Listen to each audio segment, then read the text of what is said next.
The Canterville Ghost. When Mr. Hiram B. Otis, the American minister, bought Canterville Chase, everyone told him he was doing a very foolish thing, as there was no doubt at all that the place was haunted. Indeed, Lord Canterville himself, who was a man of the most punctilious honor, had felt it his duty to mention the fact to Mr. Otis when they came to discuss terms. "We have not cared to live in the place ourselves," said Lord Canterville, "since my grand-aunt, the Dowager Duchess of Bolton, was frightened into a fit from which she never really recovered by two skeleton hands being placed on her shoulders as she was dressing for dinner. And I feel bound to tell you, Mr. Otis, that the ghost has been seen by several living members of my family, as well as by the rector of the parish, the Reverend Augustus Dampier, who is a fellow of King's College, Cambridge. After the unfortunate accident to the Duchess, none of our younger servants would stay with us, and Lady Canterville often got very little sleep at night in consequence of the mysterious noises that came from the corridor and the library." "My lord," answered the minister, "I will take the furniture and the ghost at a valuation. I come from a modern country where we have everything that money can buy, and with all our spry young fellows painting the old world red and carrying off your best actresses and prima donnas, I reckon that if there were such a thing as a ghost in Europe, we'd have it at home in a very short time in one of our public museums, or on the road as a show." "I fear that the ghost exists," said Lord Canterville, smiling, "though it may have resisted the overtures of your enterprising impresarios.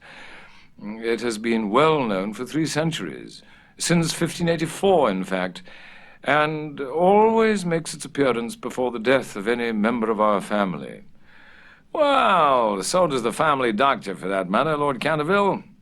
But there is no such thing, sir, as a ghost, and I guess the laws of nature are not going to be suspended for the British aristocracy."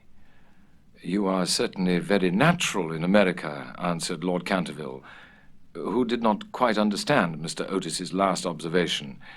"And if you don't mind a ghost in the house, it's all right. Only you must remember I warned you." A few weeks after this, the purchase was completed, and at the close of the season, the minister and his family went down to Canterville Chase.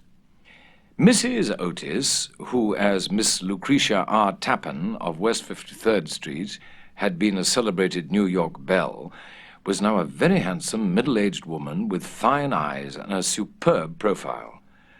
Many American ladies, on leaving their native land, adopt an appearance of chronic ill health, under the impression that it is a form of European refinement.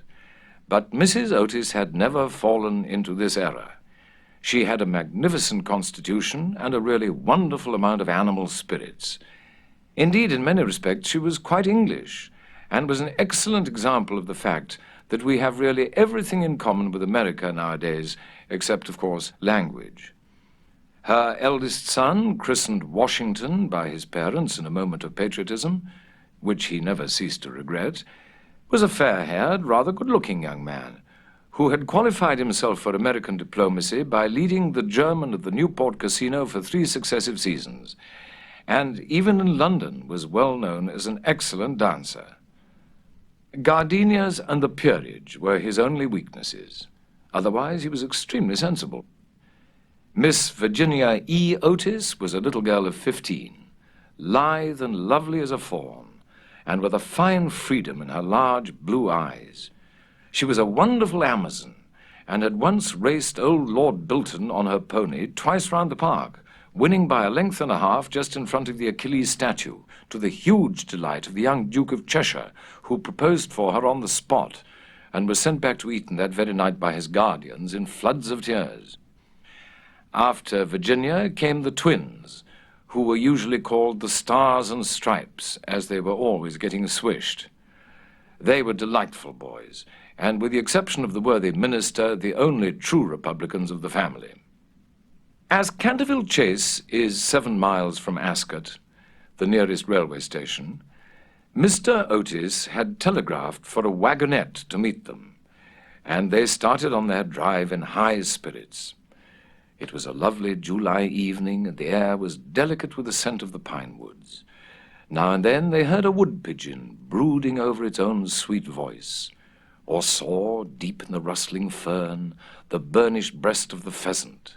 Little squirrels peered at them from the beech trees as they went by, and the rabbits scudded away through the brushwood and over the mossy knolls with their white tails in the air. As they entered the avenue of Canterville Chase, however, the sky became suddenly overcast with clouds. A curious stillness seemed to hold the atmosphere. A great flight of rooks passed silently over their heads, and before they reached the house, some big drops of rain had fallen. Standing on the steps to receive them was an old woman, neatly dressed in black silk with a white cap and apron. This was Mrs. Umney, the housekeeper, whom Mrs. Otis, at Lady Canterville's earnest request, had consented to keep on in her former position. She made them each a low curtsy as they alighted, and said in a quaint old-fashioned manner, "I bid you welcome to Canterville Chase." Following her, they passed through the fine Tudor hall into the library, a long, low room panelled in black oak, at the end of which was a large stained-glass window. Here they found tea laid out for them, and after taking off their wraps, they sat down and began to look round, while Mrs. Umney waited on them. Suddenly, Mrs. Otis caught sight of a dull red stain on the floor just by the fireplace, and quite unconscious of what it really signified, said to Mrs. Umney, "I'm afraid something's been spilt there." "Yes, madam," replied the old housekeeper in a low voice. "Blood has been spilt on that spot." "How horrid!" cried Mrs. Otis. "I don't at all care for bloodstains in a sitting room. It must be removed at once." The old woman smiled and answered in the same low, mysterious voice, "It is the blood of Lady Eleanor de Canterville, who was murdered on that very spot by her own husband, Sir Simon de Canterville, in 1575. Sir Simon survived her 9 years and disappeared suddenly under very mysterious circumstances. His body has never been discovered, but his guilty spirit still haunts the chase. The bloodstain has been much admired by tourists and others, and cannot be removed." "That's all nonsense," cried Washington Otis. "Pinkerton's Champion Stain Remover and Paragon Detergent will clean it up in no time." And before the terrified housekeeper could interfere, he'd fallen upon his knees and was rapidly scouring the floor with a small stick of what looked like a black cosmetic. In a few moments, no trace of the bloodstain could be seen.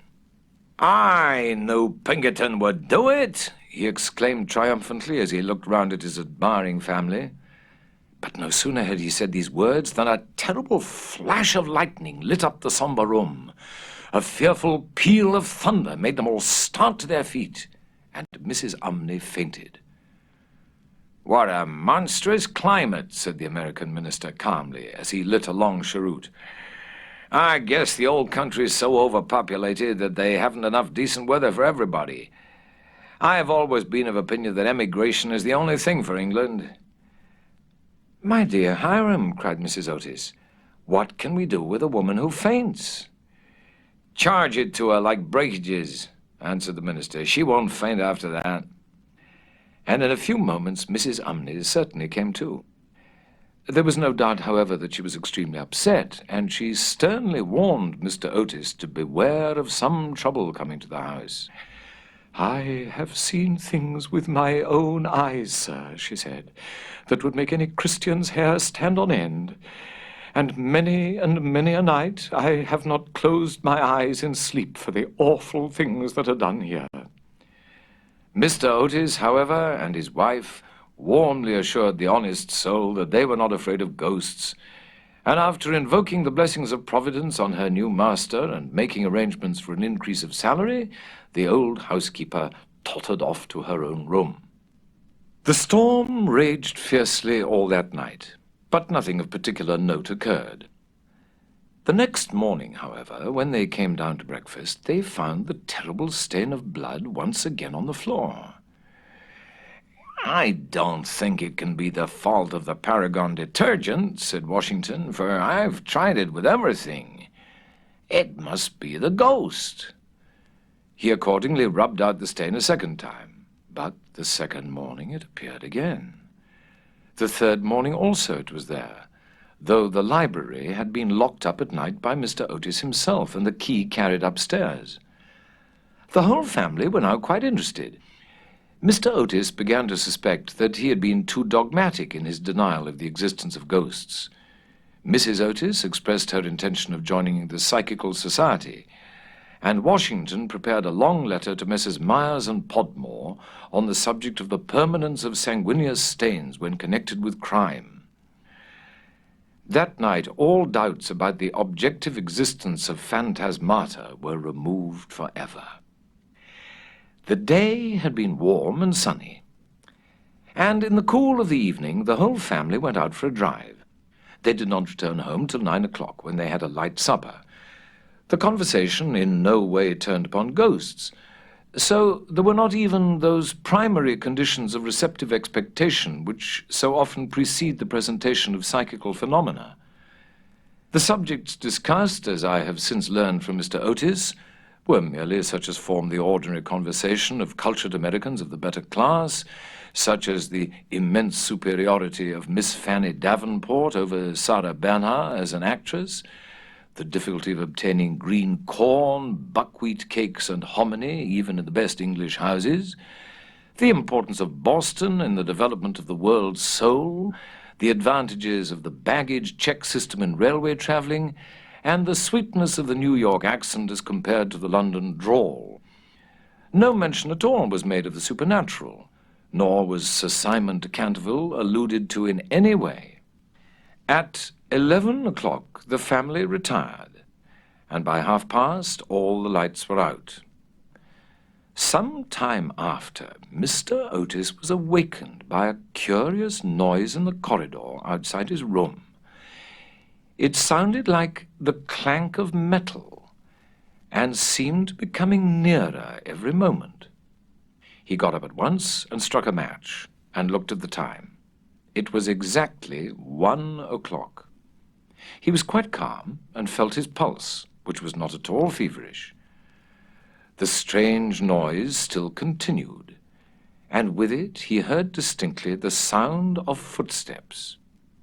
He put on his slippers, took a small oblong file out of his dressing case, and opened the door.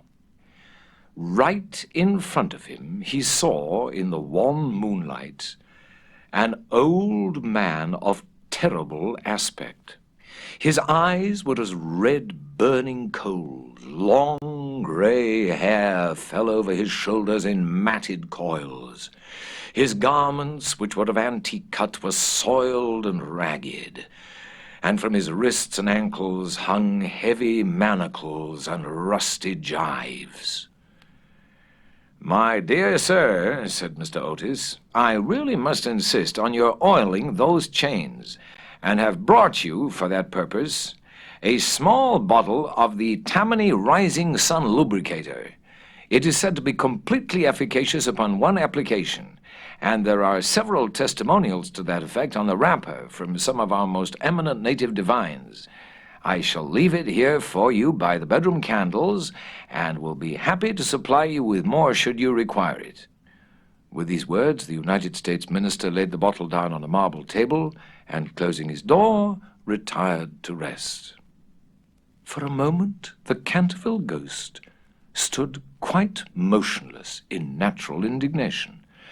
Then, dashing the bottle violently upon the polished floor, he fled down the corridor, uttering hollow groans and emitting a ghastly green light. Just, however, as he reached the top of the great oak staircase, a door was flung open, two little white-robed figures appeared, and a large pillow whizzed past his head. There was evidently no time to be lost, so hastily adopting the fourth dimension of space as a means of escape, he vanished through the wainscoting, and the house became quite quiet. On reaching a small secret chamber in the left wing, he leaned up against a moonbeam to recover his breath, and began to try and realize his position. Never, in a brilliant and uninterrupted career of 300 years, had he been so grossly insulted. He thought of the Dowager Duchess, whom he had frightened into a fit as she stood before the glass in her lace and diamonds, of the 4 housemaids who had gone off into hysterics when he merely grinned at them through the curtains of one of the spare bedrooms, of the rector of the parish, whose candle he had blown out as he was coming late one night from the library, and who had been under the care of Sir William Gull ever since, a perfect martyr to nervous disorders, and of old Madame de Tremouillac, who, having wakened up one morning early and seen a skeleton seated in an armchair by the fire reading her diary, had been confined to her bed for 6 weeks with an attack of brain fever, and, on her recovery, had become reconciled to the Church and broken off her connection with that notorious sceptic, Monsieur de Voltaire.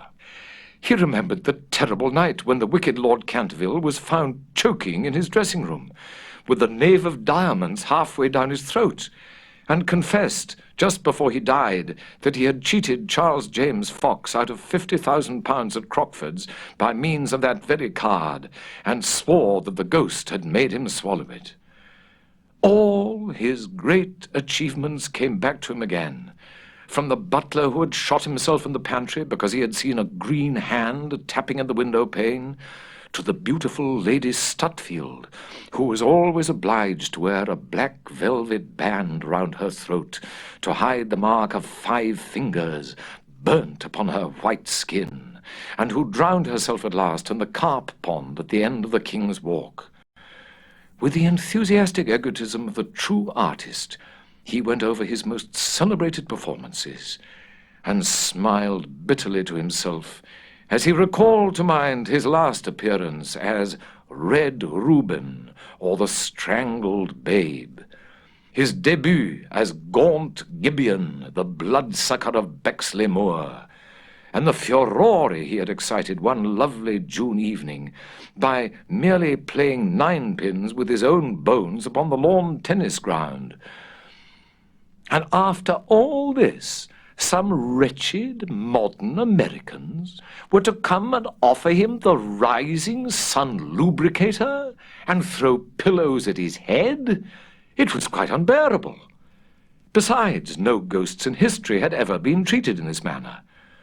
Accordingly, he determined to have vengeance, and remained till daylight in an attitude of deep thought.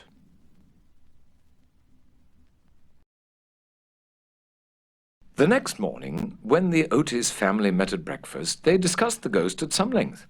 The United States minister was naturally a little annoyed to find that his present had not been accepted. "I have no wish," he said, "to do the ghost any personal injury, and I must say that, considering the length of time he's been in the house, I don't think it's at all polite to throw pillows at him." A very just remark, at which, I'm sorry to say, the twins burst into shouts of laughter. "Upon the other hand," he continued, "if he really declines to use the Rising Sun lubricator, we shall have to take his chains from him. It'd be quite impossible to sleep with such a noise going on outside the bedrooms." For the rest of the week, however, they were undisturbed, the only thing that excited any attention being the continual renewal of the bloodstain on the library floor. This certainly was very strange, as the door was always locked at night by Mr. Otis, and the windows kept closely barred.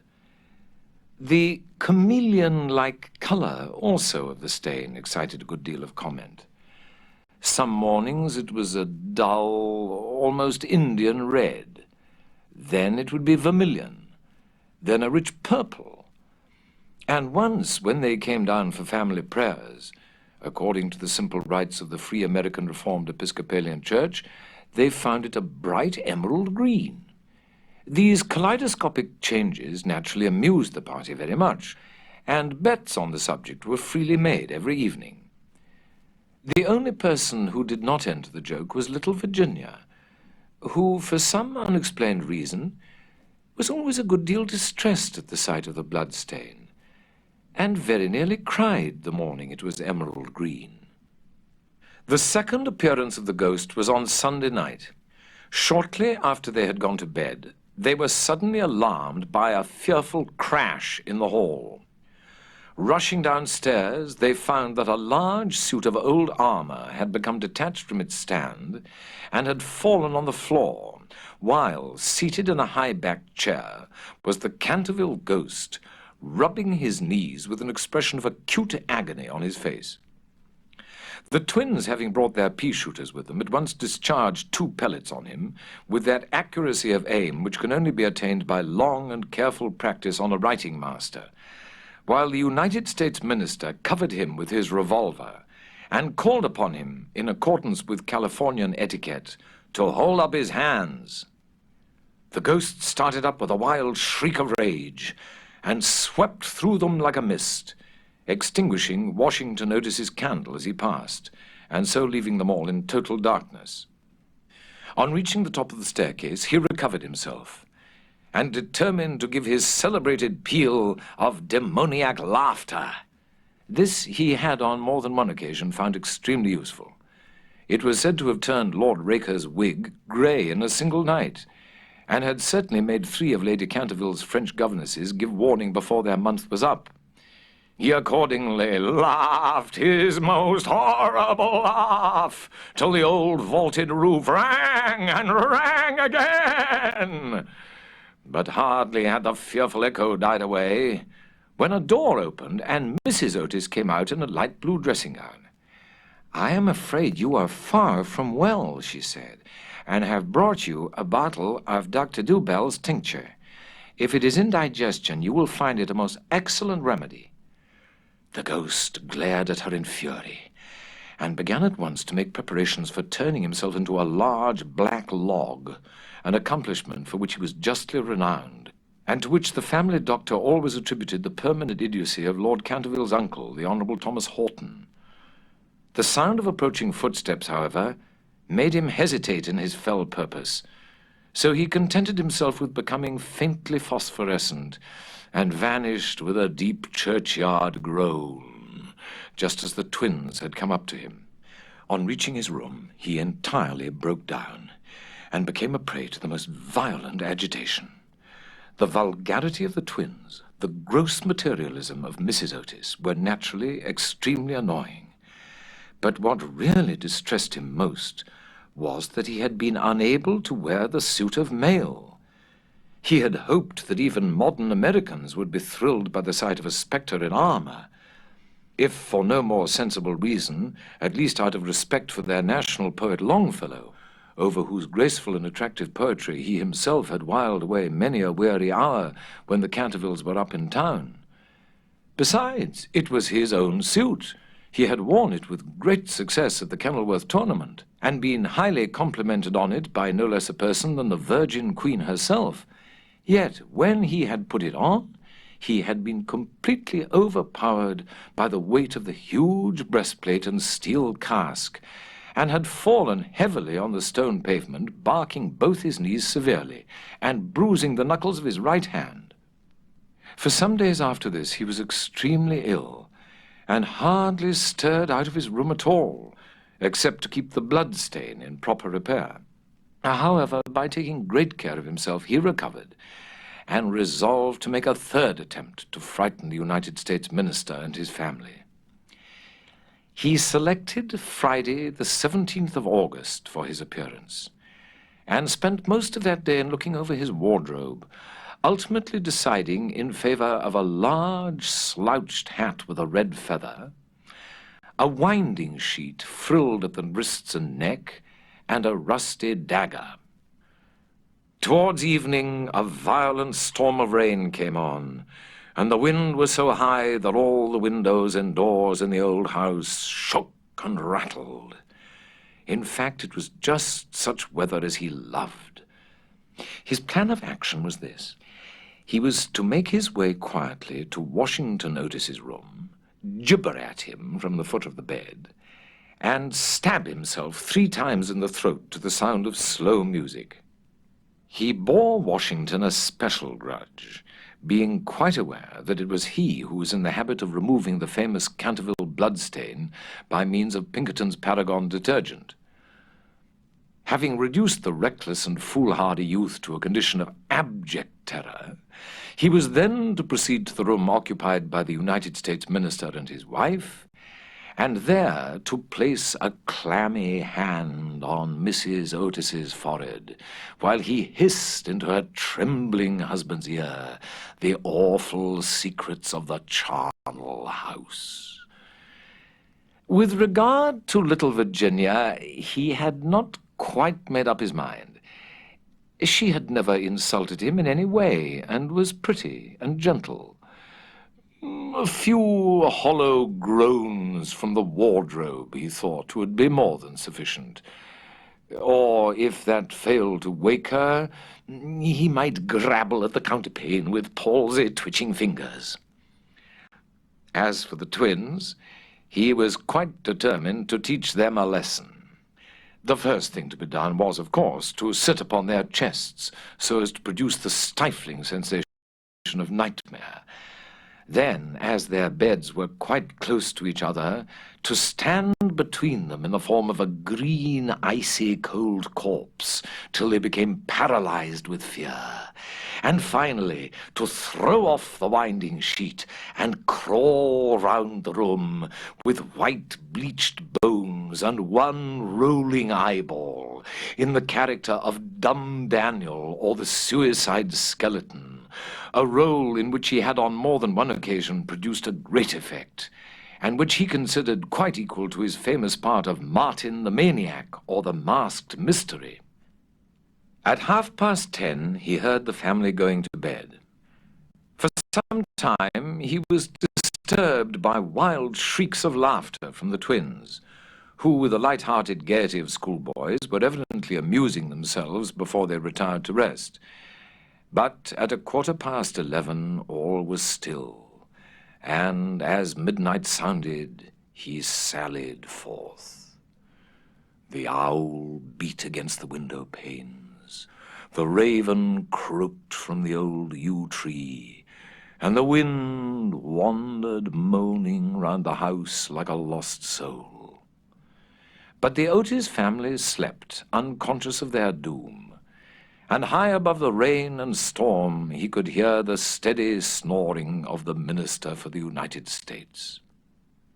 He stepped stealthily out of the wainscoting, with an evil smile on his cruel, wrinkled mouth, and the moon hid her face in a cloud as he stole past the great oriel window, where his own arms and those of his murdered wife were blazoned in azure and gold.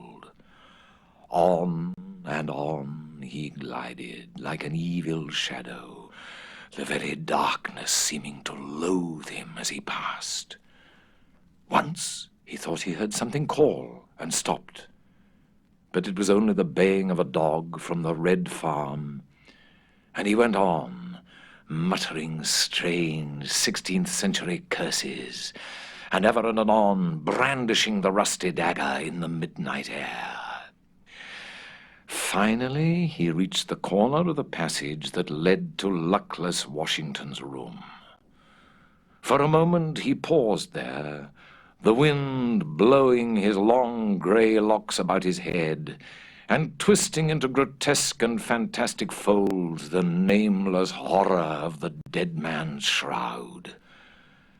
Then the clock struck the quarter, and he felt the time was come. He chuckled to himself and turned the corner. But no sooner had he done so than with a piteous wail of terror he fell back and hid his blanched face in his long, bony hands. Right in front of him was standing a horrible spectre, motionless as a carven image and monstrous as a madman's dream. Its head was bald and burnished, its face round and fat and white, and hideous laughter seemed to writhe its features into an eternal grin. From the eyes streamed rays of scarlet light. The mouth was a wide well of fire, and a hideous garment, like to his own, swathed with its silent snows the Titan form. On its breast was a placard with strange writing in antique characters, some scroll of shame, it seemed, some record of wild sins, some awful calendar of crime, and with its right hand it bore aloft a falchion of gleaming steel. Never having seen a ghost before, he naturally was terribly frightened. And after a second hasty glance at the awful phantom, he fled back to his room, tripping up in his long winding sheet as he sped down the corridor, and finally dropping the rusty dagger into the minister's jackboots, where it was found in the morning by the butler. Once in the privacy of his own apartment, he flung himself down on a small pallet bed and hid his face under the clothes. After a time, however, the brave old Canterville spirit asserted itself, and he determined to go and speak to the other ghost as soon as it was daylight. Accordingly, just as the dawn was touching the hills with silver, he returned towards the spot where he had first laid eyes on the grisly phantom, feeling that, after all, two ghosts were better than one, and that by the aid of his new friend he might safely grapple with the twins. On reaching the spot, however, a terrible sight met his gaze.